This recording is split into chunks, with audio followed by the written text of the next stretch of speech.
नमस्कार दोस्तों।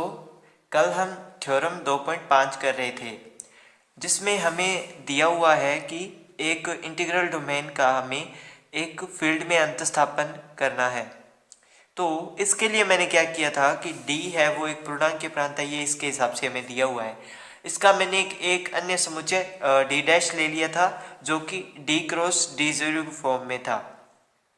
उसमें कुछ अवयव लेके मैंने फिर उसमें एक तुल्यता संबंध स्थापित कर दिया। भी जो d है वो d डैश के तुल्य है, यानी मैंने इन दोनों के मध्य एक संबंध स्थापित किया। और इस तुल्यता संबंध से मुझे लास्ट में एक संबंध मिला जिससे मुझे दो वैल्यूज मिली कि AD बराबर में BC हो सकता है, जिससे मुझे क्या पता चला कि AB upon A upon B is equal to C upon में D। जो D डैश है वो उसमें हमें अवयव इस प्रकार से मिलेंगे और जो अवयव होंगे A और B वो हमें D से मिलेंगे। तो तुल्यता संबंध तो मैंने इसमें स्थापित कर दिया, लेकिन इसका एक क्षेत्र में अंतस्थापन करना है। तो अब हम D डैश को एक क्षेत्र प्रूव करेंगे, उसके बाद इसका एक सबसेट लेंगे और उसे तुल्यकारी बता देंगे D के। तो चलिए शुरू करते हैं। अब हमें इसे एक क्षेत्र प्रूव करना है, तो इसके लिए हमें दो संक्रियाएं योग व गुणा लेनी होगी। तो जो योग संक्रिया है उसके लिए जैसे d डैश में अब a बटा b की फॉर्म में है, तो ये योग संक्रिया जो होगी वो इस प्रकार होगी AD प्लस BC अपॉन में BD, और मल्टीप्लाई जो होगा वो C अपॉन में D डायरेक्ट AC अपॉन में BD, इस फॉर्म में हमें मल्टीप्लाई मिलेगा। ओके, इसके बाद हमें d डैश को एक क्षेत्र प्रूव करना है। To show d dash is field. तो चलिए इसके लिए जो सबसे पहले है वो हमें d डैश प्लस को एक अबेलियन ग्रुप प्रूव करना होगा। Is abelian group. तो जो सबसे पहली चीज है वो इसमें है सहचार्यता या एसोसिएटिविटी।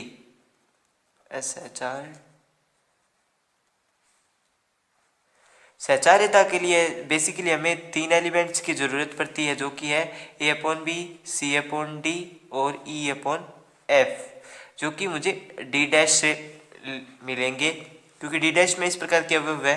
तो सहचार्यता उसमें ब्रैकेट्स का एरफेर होता है इज इक्वल टू, अगर मैं इनका योग करूंगा तो A अपॉन में B प्लस C अपॉन में D is equal two plus में EF, यानी इन दोनों की जो वैल्यूज है, देखिए एक बार ब्रैकेट इस साइड है एक बार ब्रैकेट इस साइड है, इन दोनों का जो वैल्यू है वो लास्ट में सेम आनी चाहिए, तभी ये सहचार्यता का पालन करेगा। तो हल करते हैं। हल करने पर CF प्लस DE अपॉन में DF, यहाँ पे मैंने इनका एलसीएम लिया है, और यहाँ पे AD प्लस BC अपॉन में BD और प्लस में EF यहाँ पे सेम रहेगा। अब इनका एलसीएम लेंगे, तो हमारे पास BDF आएगा बटा में BDEF, यानी ADF प्लस में ADF और इसका मल्टीप्लाई BCF प्लस में BDE अपॉन में इसका multiply BDF is equal to, यहाँ पे हमारे पास ADF प्लस BCF और प्लस में इसका मल्टीप्लाई इसके साथ यानी BDE अपॉन में BDF। तो इस प्रकार ये वैल्यू यहाँ पे सेम आ गई है, तो इसमें सहचार्यता का पालन होगा। तो योग संक्रिया सहचारी है। अब तत्समक की बात करते हैं। यहाँ पे आपको लाइन लिखनी है योग संक्रिया सहचारी है, उसके बाद हम तत्समक की बात करते हैं। तत्समक इसमें क्या है कि हमें एक AB एलिमेंट लेना होगा और योग के लिए 0 प्रूव करना होता है। तो मैं क्या कर रहा हूँ, A अपॉन में B का योग कर रहा हूँ E1 प्लस E2 के साथ, और बराबर में मेरे पास आएगा A अपॉन में B और प्लस में 0 होता है तो मैंने 0 मान लिया।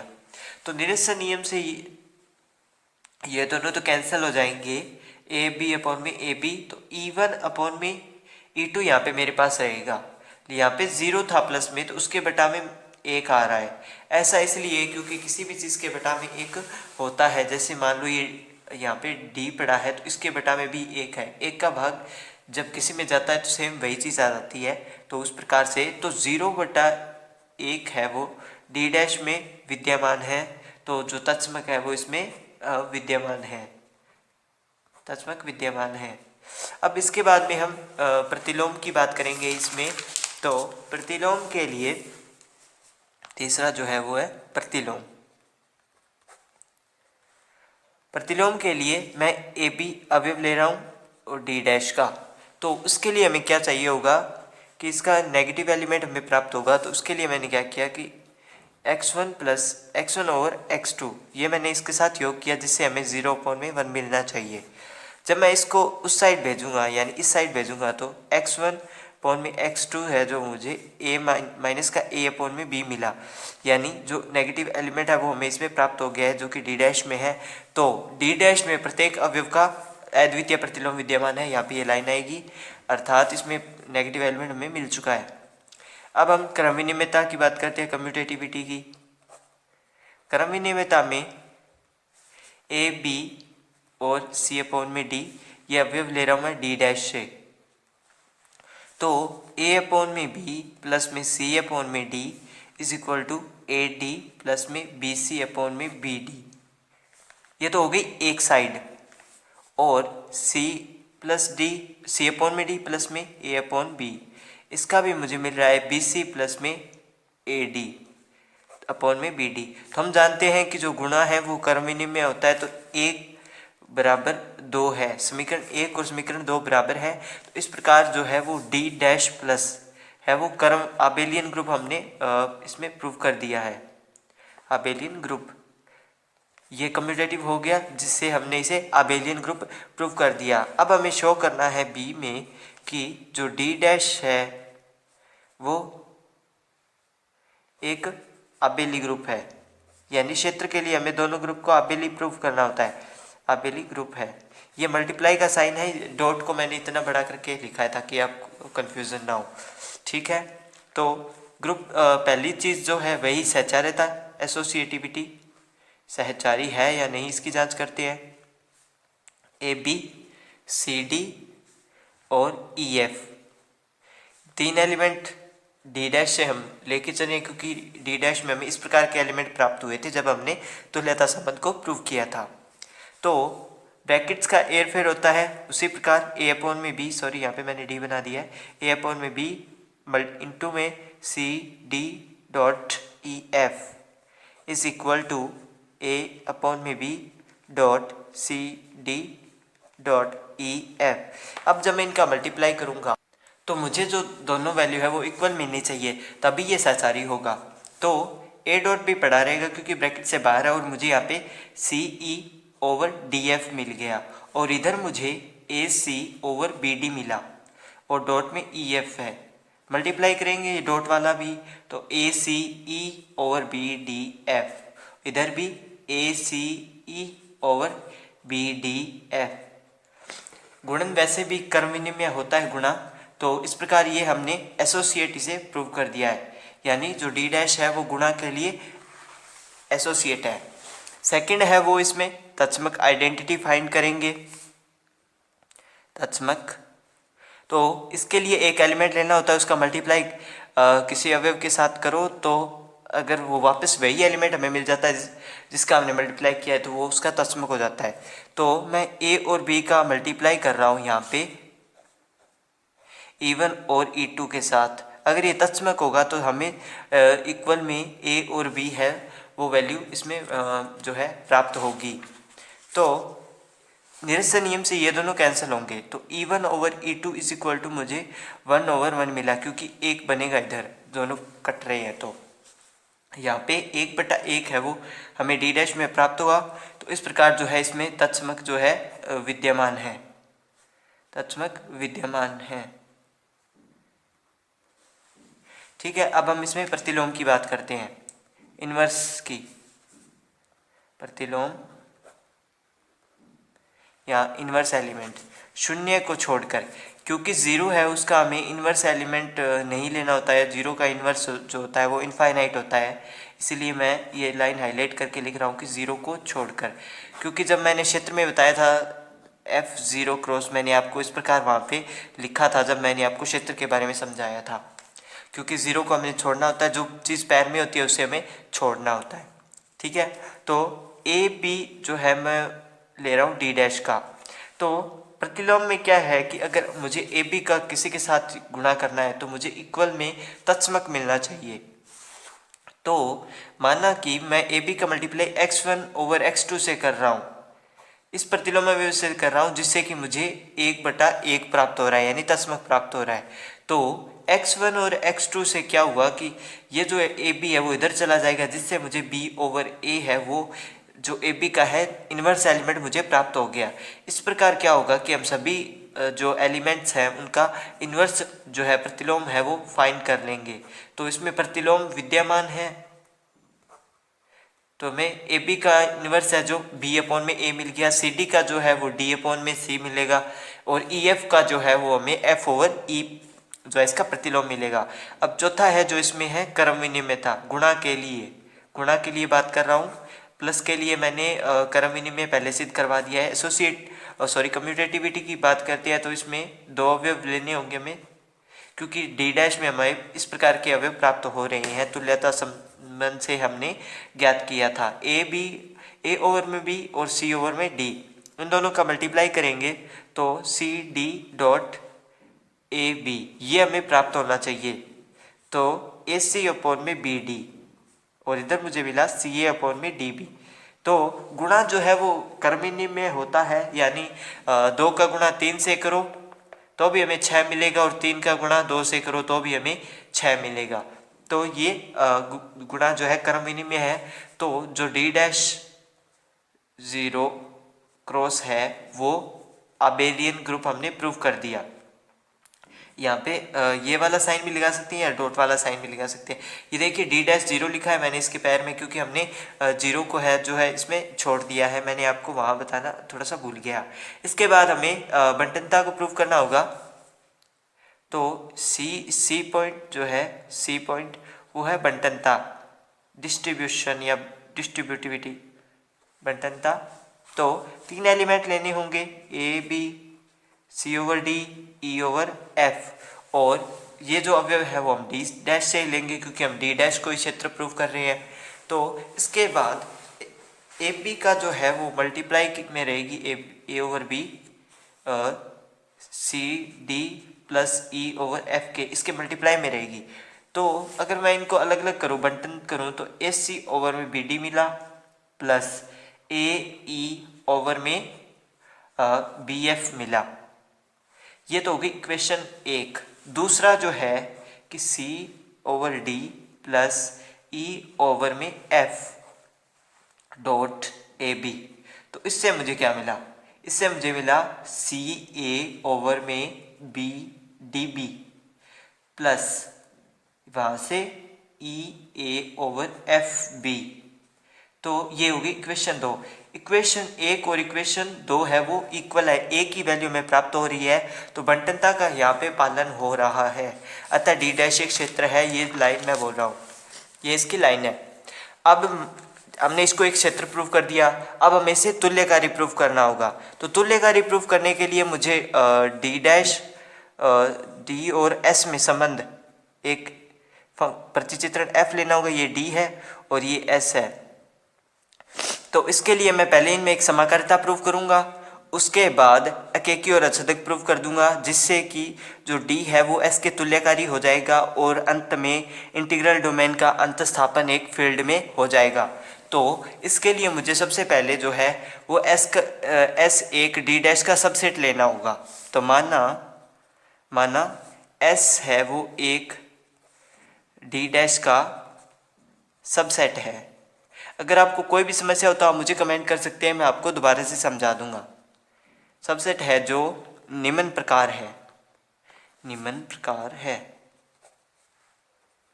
क्योंकि हमें डी डैश में जो ए अपॉन बी टाइप के एलिमेंट मिलेंगे, तो हमें इसमें भी इस प्रकार के ही एलिमेंट मिलेंगे, डी और ई बिलोंग्स टू डी।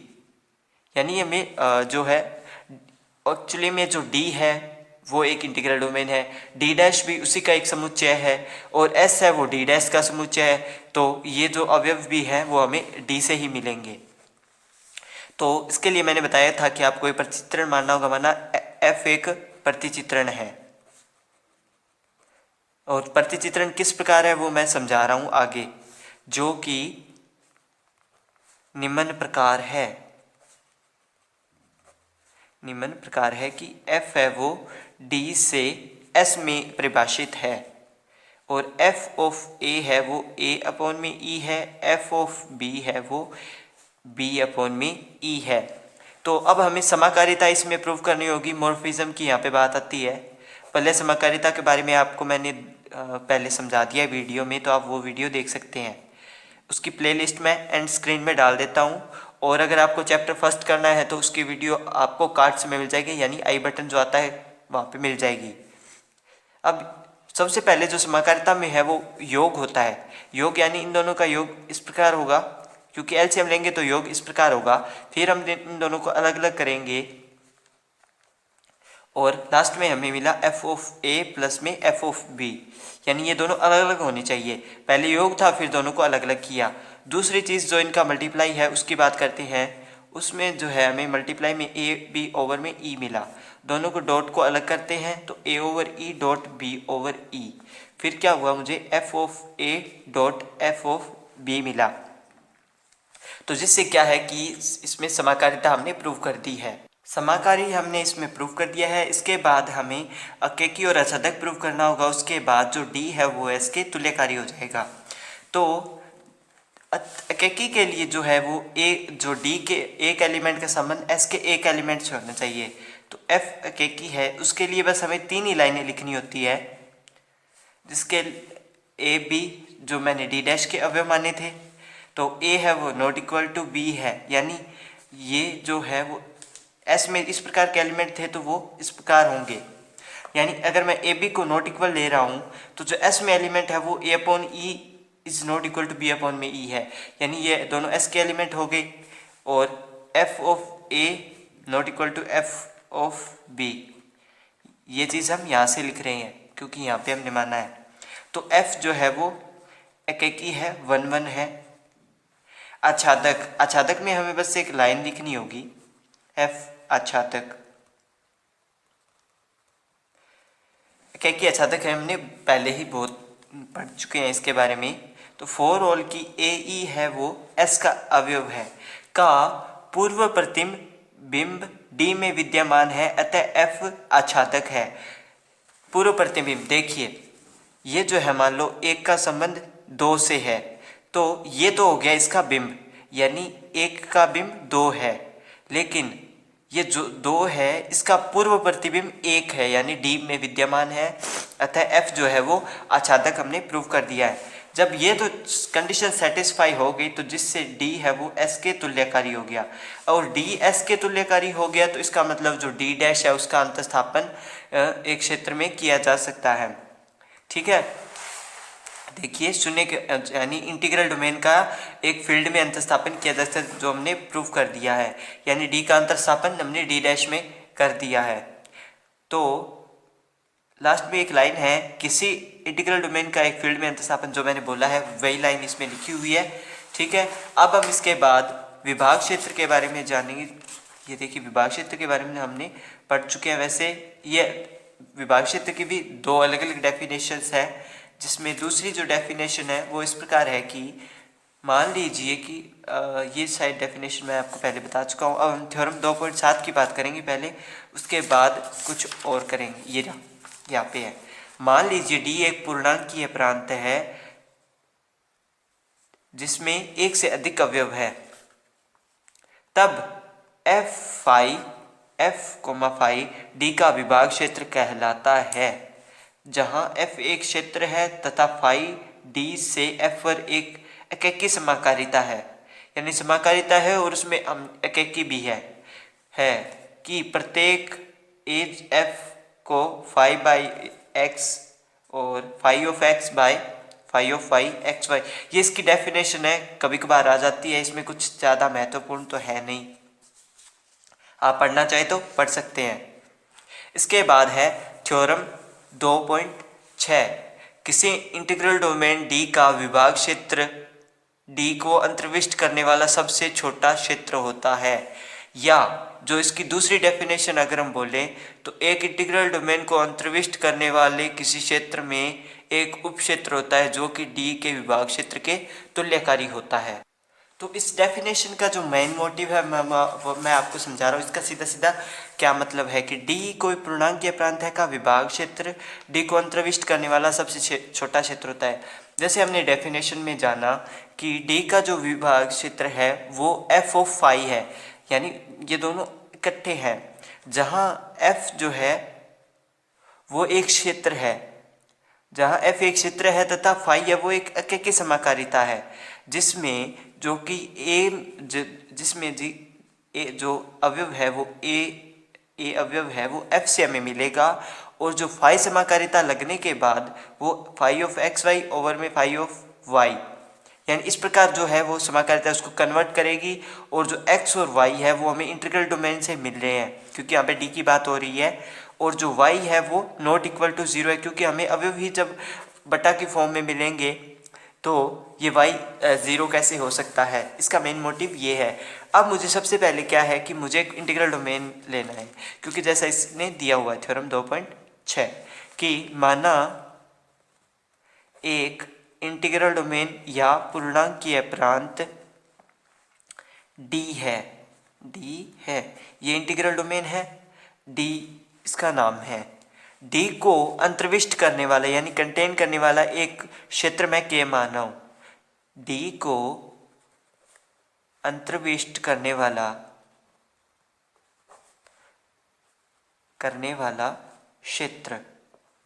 क्षेत्र या फील्ड K है। माना कि A बिलोंग करता है D में, B बिलोंग करता है D में, तब और जो 0 है वो इक्वल नहीं है B के, तब अब मैंने आपको बताया कि जैसे इसमें 0 नहीं हो सकता क्योंकि ये वाली वैल्यूज़ है वो बटा में आती है, और देखिए वहाँ पे भी D था और यहाँ पे भी D है, तो अवयव जो है वो मुझे D से ही मिलेंगे। ठीक है, तो A कोमा B दोनों अवयव D के हैं, ए बी भी D में K में मिलेगा क्योंकि जो K है वो गुणा के लिए सहचारी क्रम विनिमय वगैरह सब कंडीशन हमने सेटिस्फाई करवाई थी, और इसका इन्वर्स भी हमें मिलेगा क्योंकि एक क्षेत्र है, K एक क्षेत्र है, क्योंकि ये हम पहले प्रूव कर चुके हैं, क्योंकि जो B इन्वर्स है वो हमें K में मिलेगा क्योंकि K एक क्षेत्र है और गुणा के लिए इन्वर्स जो है वो मौजूद है। अब मैं क्या कर रहा हूँ, K का ही एक माना हूँ सेट, माना कि K डैश इस प्रकार है कि ए बी इन्वर्स, जहाँ पे A D से है, B भी D से है, और B जो है वो नॉट इक्वल टू 0 है इस कंडीशन से। तो K का ही मैंने एक ये सबसेट मान लिया क्योंकि इसने हमें दिया हुआ है कि D को अंतर्विष्ट करने वाला सबसे छोटा क्षेत्र होता है, तो वो हम इसे सिद्ध कर देंगे। तो K है वो कंटेन करता है K डैश है जो वो कंटेन करता है K को, यानी इसका ही सबसेट है। यदि ए बी इन्वर्स बिलोंग करता है K डैश में और C D इन्वर्स बिलोंग करता है K डैश में, ए बी इन्वर्स तो हम यहाँ से जानते हैं और C D दो अवयव मैंने ये ले लिए अपनी तरफ से, तो A B inverse minus C D inverse, आपको ये कुछ कंडीशन याद आ रही होगी। मैं इसे एक उपक्षेत्र प्रूव करने की कोशिश कर रहा हूँ। ये उपक्षेत्र प्रूव होगा तभी तो ये एकेकी और असाधक सिद्ध होगा, और फिर इसमें हम समाकारिता लगाएंगे, तब जाकर ये इसका एक विभाग क्षेत्र प्रूव होगा। तो चलिए सबसे पहले हम इस कंडीशन को सेटिस्फाई करते हैं, क्योंकि उपक्षेत्र प्रूव करने के लिए हमारे पास दो कंडीशंस होती हैं। तो शुरू करते हैं इसे। तो ए पहली तो जो है ए माइनस बी वाली, यानी ये ए है ये बी है, तो ए बी इनवर्स, यानी जब मैंने इनका एलसीएम लिया, क्योंकि मैं इसे डायरेक्ट हल नहीं कर सकता, तो मैंने क्या किया ए बटा बी, मैं क्या कर रहा हूँ इसमें तो क्या है, मैं A D D inverse B inverse, ये मैंने इसमें ऐड कर दिया। मतलब बटा में कुछ नहीं लेके चल रहा, मैंने आपको ऐसे गलत बता दिया। मैं इसके यहाँ पे डी इनवर्स ला रहा हूँ, क्योंकि अगर डी इनवर्स होगा तो वो लास्ट में आई बन जाएगा। और माइनस सी के यहाँ क्या ला रहा हूँ, बी इनवर्स, ये भी आई बन सकता है इतना इतना जो है, और डी इनवर्स, ये दोनों वैल्यू तो सेम है, और बीच में मैंने बी इनवर्स ले आया अपनी तरफ से। जब मैं इसे ब्रैकेट्स बना के हल करूँगा तो मेरे पास यहाँ पे क्या बना, A D minus B C और डी इनवर्स बी इनवर्स, इन दोनों से मैंने कॉमन ले लिया।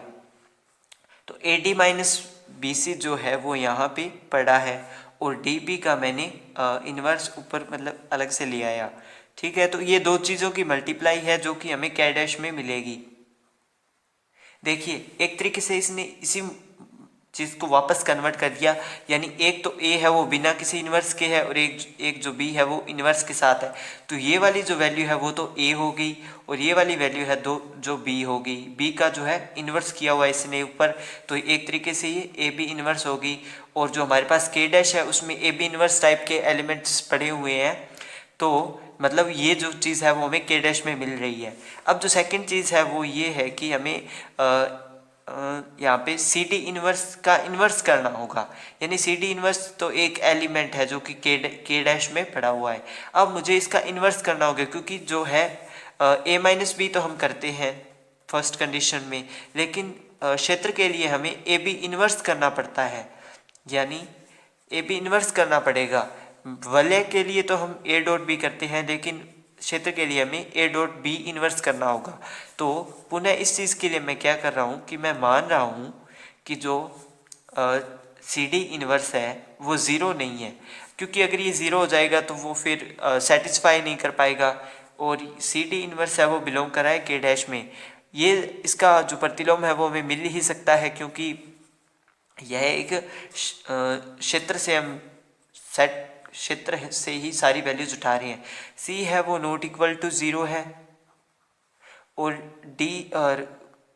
डी है वो भी नॉट इक्वल टू ज़ीरो है, क्योंकि ये दोनों ज़ीरो नहीं हो सकती। अगर एक भी ज़ीरो हो गई तो फिर गड़बड़ हो जाएगी। तो यहाँ पे मैं ए और बी का मल्टीप्लाई कर रहा हूँ, यानी इस एलिमेंट का और इस एलिमेंट का मल्टीप्लाई कर रहा हूँ, और इसका इन्वर्स भी कर रहा हूँ। तो ए बी इन्वर्स, इसका मल्टीप्लाई करेंगे सी डी इन्वर्स के भी इन्वर्स से।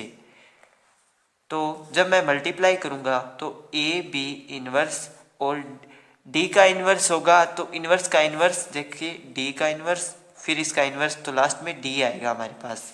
तो यहाँ पे डी आ गया, और सी का इन्वर्स हो जाएगा, यानी हमें क्या मिला, ए डी ओवर में बी सी।